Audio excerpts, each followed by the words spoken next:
Tantor Audio, a division of Recorded Books, presents Wildfire, On the Front Lines with Station 8 by Heather Hansen. Narrated by Sharmila Devar.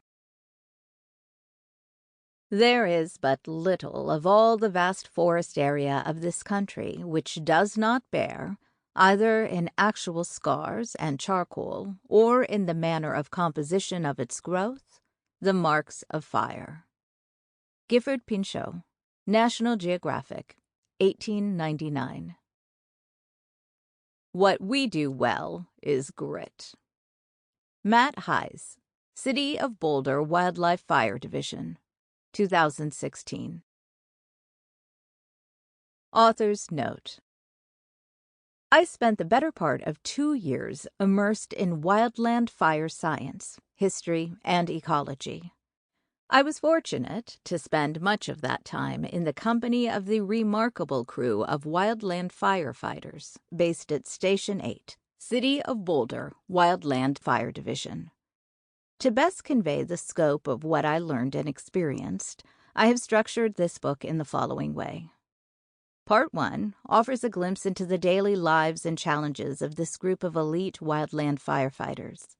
It also delves into more than a century of wildfire science and response. I address these topics both through the work of the Station 8 crew and other experts from around the country. Part 2 follows the story of an actual fire the Station 8 crew faced, day by day, uninterrupted. My hope is to give listeners insight into the on-the-ground crew's perspective, while building on the basic dynamics of wildfire and the response to it, laid out in Part 1. Prologue. When I explored Colorado for the first time as an adult, I knew I was home. It wasn't long after the World Trade Center disaster, and, in addition to having known 2 people who died then, I'd spent months as a journalist interviewing spouses and children of those lost in the towers. Grief pressed in on me, and, like many people, I was looking for a new start, an escape into a different landscape. I moved to Boulder, Colorado in July 2002. Behind my Honda Civic, I hauled a small, overstuffed trailer, though sometimes it felt like it was pulling me, climbing slowly to over a mile in elevation. Traveling west along Colorado Route 36 with the memories and flatlands and lazy rivers behind me, I reached the top of Davidson Mesa, just a few miles from Boulder. It's here that the foothills of the Rocky Mountains are first visible. Even 15 years later, the view still stuns me. The mesa gives way to a bowl, in which Boulder sits like a glimmering fairy tale kingdom. Behind it, the dramatic slabs of uplifted sedimentary rock known as the Flatirons create a postcard backdrop. Farther beyond, the snow-clad peaks of the Rockies hint at wildness, untamed rivers, and places to think. Now as then, I find solace in being up high with room to breathe. Paradoxically, the air on the day of my arrival looked thick and gray. I wasn't aware of it at the time, but wildfires were popping up all over the state. Hundreds of homes were being destroyed. Thousands of people were being evacuated, and just as many firefighters were marching in to try to control it all. Coming from the east, but having lived in California for a while, I had wildfire on my radar. I'd known someone whose house burned down in the 1991 East Bay Hills fire that killed 25 people and destroyed over 3,000 structures. At the time, that blaze was anomalous in how deadly and destructive it was, but I knew California was where wildfires happened. I'd never heard much about fire in Colorado or in other parts of the West until I was seeing it, smelling it. The year 2002 was shaping up to be a devastating one in the West, solidifying the age of the so-called megafire, a new normal of seemingly unstoppable blazes. A month before I landed in Boulder, The Hayman Fire had burned nearly 140,000 acres a few hours south of Boulder and killed 6 people, including 5 firefighters. And just a couple of days before my arrival, another deadly fire had flared up northwest of the city, near Estes Park, killing 3 people. After flying over the burn areas, Colorado Governor Bill Owen told reporters, "It looks as if all of Colorado is burning today." He said the smoke and ash blanketing the Front Range looked like a nuclear winter. A new reality was setting in, and people living in foothills, subdivisions, and on the edge of downtown Boulder spoke their fears. If this keeps up, might we lose it all? On the state level, as Smokey the Bear, only you can prevent wildfires, vigilance was taking root, and legislation was proposed to prosecute people who tossed lit cigarette butts from their vehicles. Local sparring echoed national debate on why wildfires seemed to be getting more severe and what should be done. As a newcomer, I had nothing with which to compare the apocalyptic atmosphere. I just wondered if every summer was going to be that hot and smoky. Before I went to bed on my first night in Boulder, some people's worst fears about wildfires striking close to home were being realized. A fire had ignited on Mount Sanitas, within a stone's hurl from downtown and my new apartment.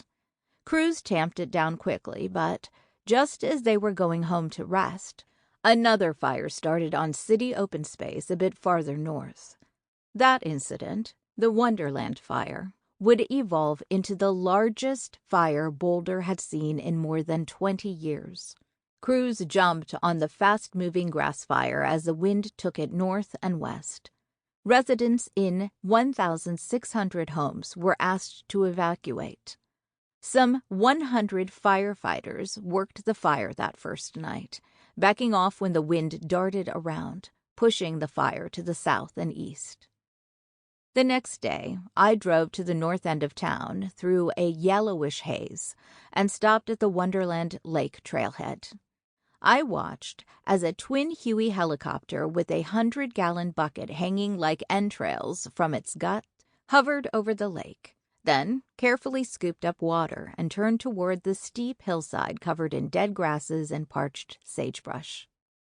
As it climbed, it released the torrent with a sploosh, like a waterfall without its cliff. The helicopter and bucket seemed so small in contrast to hundreds of acres of fire that stood up each time the wind commanded. I wondered what it was like to walk toward that fire, to be one of those firefighter dots I could see picking their way across the hillside. Despite moving into prime wildfire territory, I knew very little about fire or the people who fight it. But as I made my home in this new landscape, I thought a lot more about it. The more I learned, the more mysterious the phenomenon seemed, and the more I wanted to know. I once assumed the main job of the wildland firefighter was to keep houses from burning down. I also figured we know how fire works, that there's a formula to be followed to reduce risk and loss. None of this is true. During my first decade plus in the West, there were some quiet fire years, but there were loud, chaotic ones, too. I tucked away in a folder a dozen studies examining these new fires, the likes of which few people had ever seen. Over the past few years, while writing a book on the National Park Service, NPS, I learned a little about America's history with fire and talked to ecologists about the role of fire on landscapes. In 2015, I walked around some of the area burned in the massive 1988 Yellowstone National Park fires and considered the controversy and regrowth there. I also spent some time with the head of fire and aviation at Yosemite, Kelly Martin, and we talked about the shift in fire in the West. After that, I set out to understand what has changed regarding wildfire over the past century, what's complicated about our current conditions, and what the future of wildfire may look like. I talked with people engaged at different stages, from the head of the U.S. Forest Service, USFS, to rookie firefighters in training about the decisions that go into fire management in the West today. I asked fire scientists about what we don't yet understand and how we might learn it. The current management of wildland fire in the American West is unsustainable. Since I stood by Wonderland Lake that day in 2002, wildfires have become larger, more destructive, and more complex to fight. The costs to ecology, budgets, federal, state, and local, and private citizens continue to climb. And each year, firefighters die in skirmishes with wildland blazes. Amid rising temperatures, shifts in precipitation, persistent droughts, and an influx of houses, the situation continues to intensify. Despite this, most narratives around fire have remained static. Every fire season, we see the same images: heroes fighting fires, victims losing homes, orange flames topping evergreens, and planes streaking the sky with red slurry. After the fire, firefighters are slapped on the back. Generally, some third party is blamed for the burn, and houses are often rebuilt on the same charred footprints. Burn, rebuild, repeat.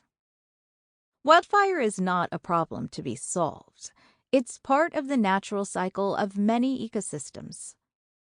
Fire has been and will always be with us. We could no sooner put an end to it than to banish hurricanes or earthquakes. Yet almost everything in wildfire is seen as a battle, like other efforts to conquer the natural world. But we can't dam fire like a river. What we can change is our attitude about wildfire and our approach to using and combating it. Only with a new rhetoric of acceptance will we begin to affect change in any meaningful way. Boulder provides an ideal lens through which to examine the issues around wildfire. It's a highly educated community known for innovation, including in fire mitigation and management. It's also where some of the cutting-edge research around climate change and fire science is emerging. If minds haven't yet changed in Boulder about the inevitability and necessity of fire, I figured I should start there, asking why. I used it as a jumping-off point to examine wildfire in the 11 western states: Washington, Oregon, California, Idaho, Montana, Wyoming, Utah, New Mexico, Nevada, Arizona, and Colorado. Boulder also stands out as having one of the most unique firefighting agencies in the nation, the City of Boulder Wildland Fire Division at Station 8. When I first approached Chief Greg Toll about writing this book, I expected resistance to a reporter hanging around asking questions, but instead, I experienced candor and patience from the crew. I came to know that they are, each in their own way, programmed to help and to teach. They want the public to better understand what they do, how they do it, and why. They want to put out fires, as well as protect ecosystems and homes, and, after all that, go home to their loved ones. I spent roughly 18 months following the members of this elite team around on workouts, trainings, and planned and spontaneous fires. I grew to admire their chemistry, camaraderie, and purpose-driven spirit. They taught me a new language and helped me understand the phenomenon of wildfire in an entirely new way, not as an enemy to be defeated, but as an enduring mystery and a formidable force of nature we must learn to live with. Part 1. Field Guide to Fire. 1. Station 8. Summer 2015. The City of Boulder Wildland Fire Division, also known as Station 8, sits at the edge of Colorado's Front Range. It is a red, circular metal building that looks like a squat fire hydrant, part of the new $4.1 million Boulder County Regional Fire Training Center that includes several structures used for classes and drills. I had seen this building going up, but only learned that Boulder has a dedicated wildland fire corps when I started talking with city officials about Wildfire. They sent me first to Chief Greg Toll, the head of the Wildfire Division, and we talked a few times over the summer of 2015 at his office in downtown Boulder. I told him I wanted to learn more about the city's relationship with fire and spend a year with the people who deal with it daily. In his calm, ambling way, he talked about his decades in fire and his challenging work in Boulder. I was so engrossed in his stories that hours passed easily. Toll knew I would best learn the practical aspects of daily life with fire by spending time at Station 8. So he passed me on to his second in command, Brian Oliver, the division's wildland fire operations manager. I went to the station on a hot, windy August day to meet him for the first time. The cool interior of Station 8 seemed hollow, almost museum-like. I walked down a hall with glass cases full of fire memorabilia, retired hard hats, old fire shelters and handbooks and radios, newspaper clips of local fires, a rusty drip torch. Photos on the walls memorialized a lost colleague and showed a hillside ablaze. The smell of bacon wafted from somewhere, and distant voices crackled on emergency frequencies through overhead speakers. A persistent hum from a drill or saw came from an equipment bay straight ahead. The sound sharpened when someone opened the bay door. His voice rose cheerfully above the din. "What can I do for you?"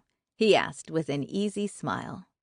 Brian Oliver is instantly likable, with an ah-shucks demeanor that I came to realize belies his cleverness.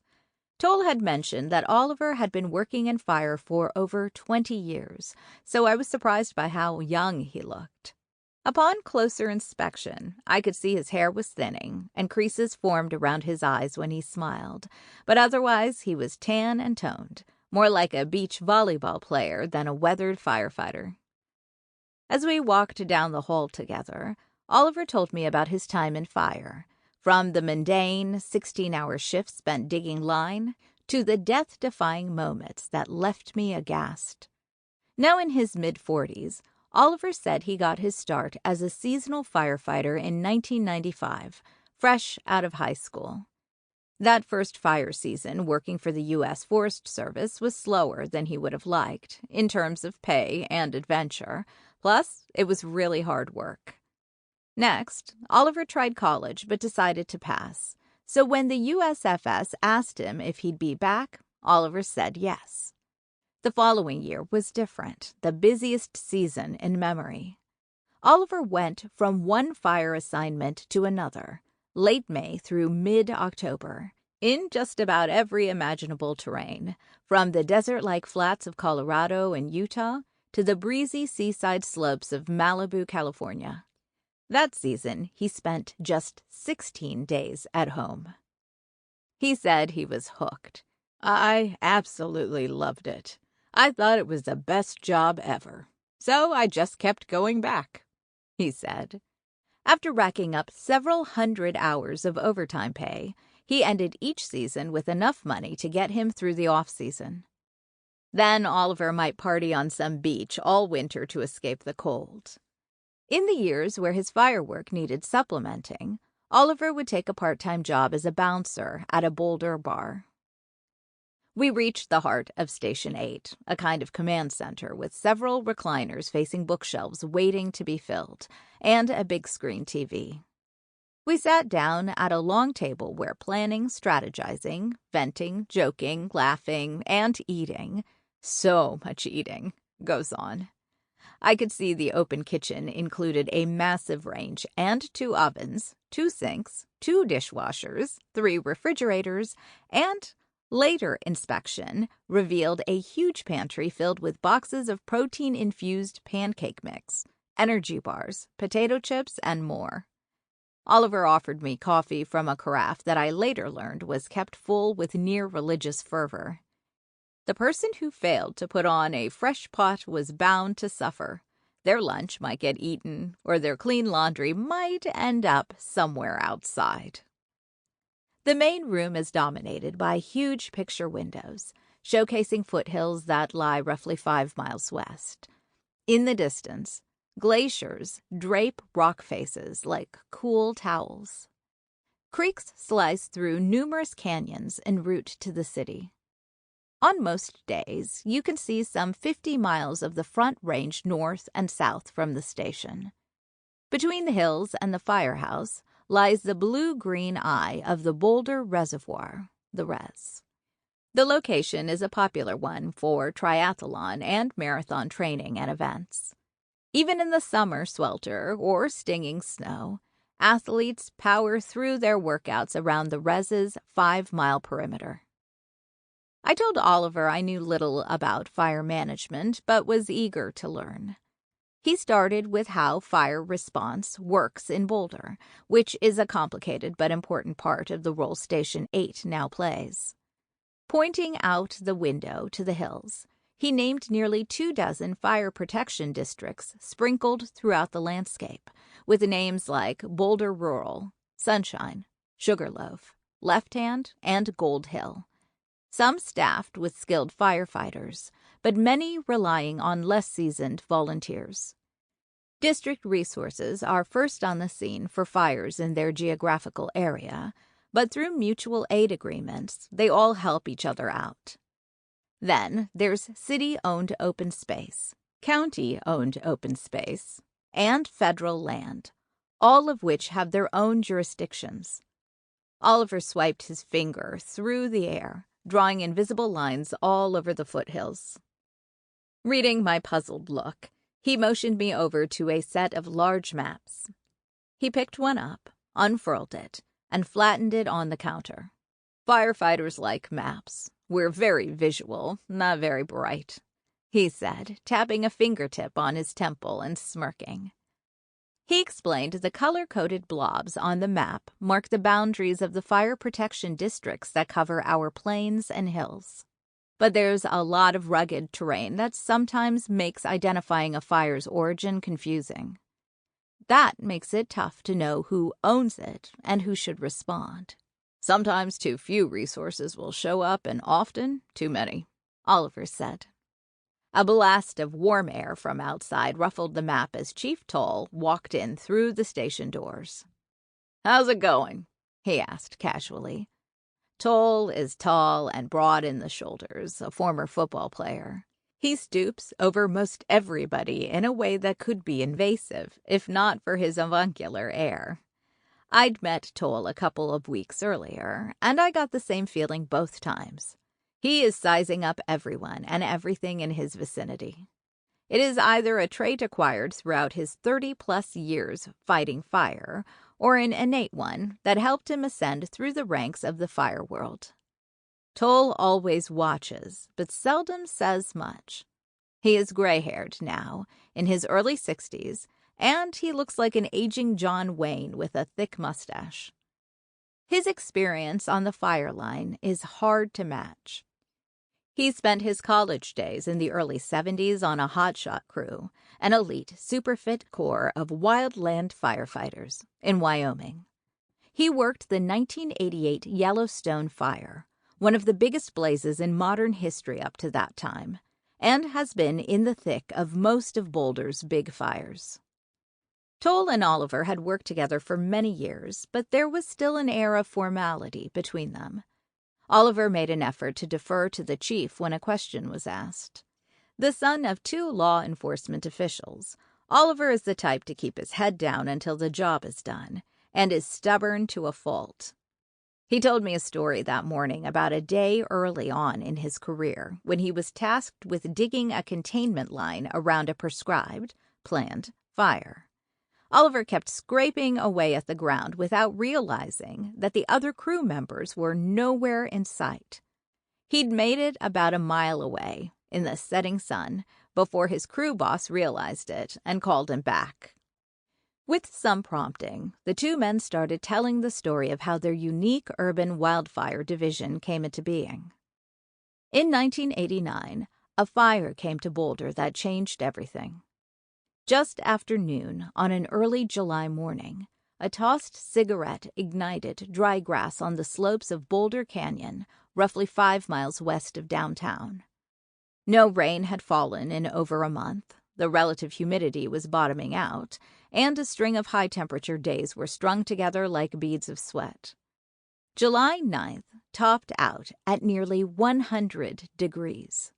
A dry wind billowed up the steep flanks of Black Tiger Gulch, named for the once productive gold mine nearby. The fire made an initial rapid run up the ravine, and within 39 minutes, it had advanced over 3,000 feet through dry meadow and fallen tree debris. The ignition of these so-called ladder fuels boosted the fire up into the tall ponderosa pines that quickly lit neighboring trees. At 1:10 p.m., the fire commander reported, "We need all the help we can get as quick as you got it."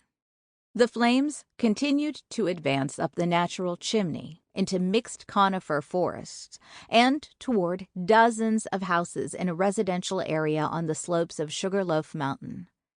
Residents trying to get out and firefighters trying to get in squeezed by one another on narrow roads. In the chaos, there were several close calls when accidents seemed inevitable. Firefighters attempted to make a stand along a roadway above the blaze, but the spot was too constricted and overgrown with vegetation to be defensible. The stinging smoke blinded them while they could hear the fire's guttural roar. By early evening, 44 homes had burned. It took nearly 500 firefighters 4 days to contain the Black Tiger at a suppression cost of $1 million. The fire damaged 2,100 acres, a remarkably big area at the time, and destroyed $10 million worth of property, including some belonging to firefighters. More homes and structures than any other in the history of wildfire in Colorado. Remarkably, there was no loss of life and just a few injuries. Later, after Toll and Oliver told me about the Black Tiger fire, I found a video interview recorded 20 years after the fact with Jim Hubbard, chief of the Sugarloaf Fire Protection District at the time. He reflected on what made the Black Tiger different from any he'd seen before.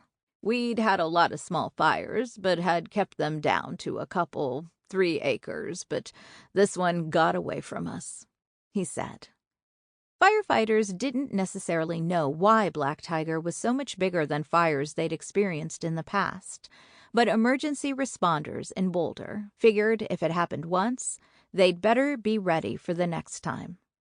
Little did they know that just 16 months later, another human-caused fire, fanned by strong wind, would be another record breaker. The old stage fire barreled east out of the foothills, squeezed through a notch in a hogback, a sharp sandstone ridge prominent on the north end of town, and burned downhill, crossing the highway and galloping onto the plains. 10 houses and 3,000 acres burned, the largest fire in Boulder County history up to that point. "We woke up and knew we had to do something," said Toll, smoothing the edges of the map with his large, calloused hands. An urban center creating its own wildfire organization was unheard of, but that's what they did in 1990. "It was probably one of the first in the country," he said.